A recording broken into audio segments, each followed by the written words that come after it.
Esther, chapter 6. That night the king had trouble sleeping, so he ordered an attendant to bring the book of the history of his reign so it could be read to him.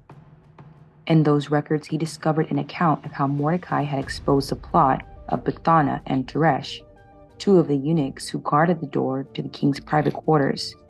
They had plotted to assassinate King Xerxes.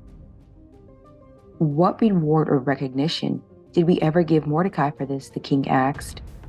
His attendants replied, "Nothing has been done for him."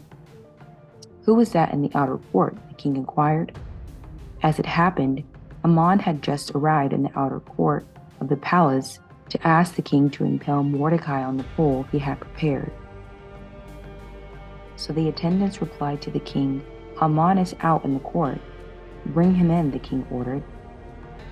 So Haman came in, and the king said, "What should I do to honor a man who truly pleases me?" Haman thought to himself, "Whom would the king wish to honor more than me?"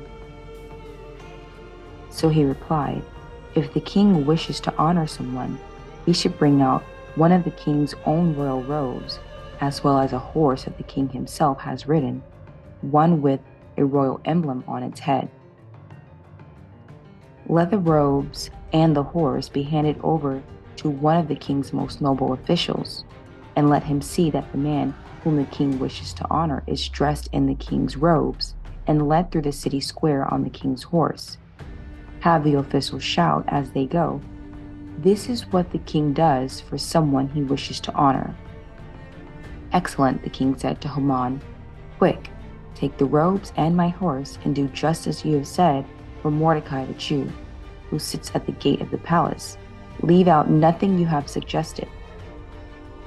So Haman took the robes and put them on Mordecai, placed him on the king's own horse, and led him through the city square, shouting, "This is what the king does for someone who wishes to honor." Afterward, Mordecai returned to the palace gate, but Haman hurried home dejected and completely humiliated. When Haman told his wife Zeresh and all his friends what had happened, his wise advisors and his wife said, "Since Mordecai, this man who has humiliated you, is of Jewish birth, you will never succeed in your plans against him. It will be fatal to continue opposing him." While they were still talking, the king's eunuchs arrived and quickly took Haman to the banquet Esther had prepared. Esther, chapter 7.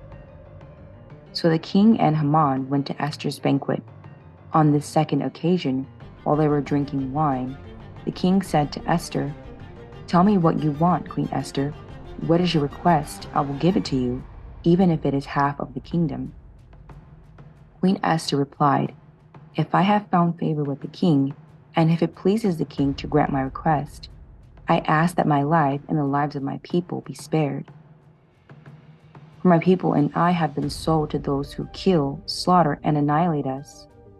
If we had merely been sold as slaves, I could remain quiet, but that would be too trivial a matter to warrant disrupting the king." "Who would do such a thing?" King Xerxes demanded. "Who would be so presumptuous as to touch you?" Esther replied, "This wicked Haman is our adversary and our enemy." Haman grew pale with fright before the king and the queen. The king jumped to his feet in rage and went out into the palace garden. Haman, however, stayed behind to plead for his life with Queen Esther, for he knew that the king intended to kill him. In despair, he fell on the couch where Queen Esther was reclining, just as the king was returning from the palace garden. The king exclaimed, "Will he even assault the queen right here in the palace before my very eyes?" And as soon as the king spoke, his attendants covered Haman's face, signaling his doom. Then Harbona, one of the king's eunuchs, said, "Haman has set up a sharpened pole that stands 75 feet tall in his own courtyard. He intended to use it to impale Mordecai, the man who saved the king from assassination." "Then impale Haman on it," the king ordered. So they impaled Haman on the pole he had set up for Mordecai, and the king's anger subsided.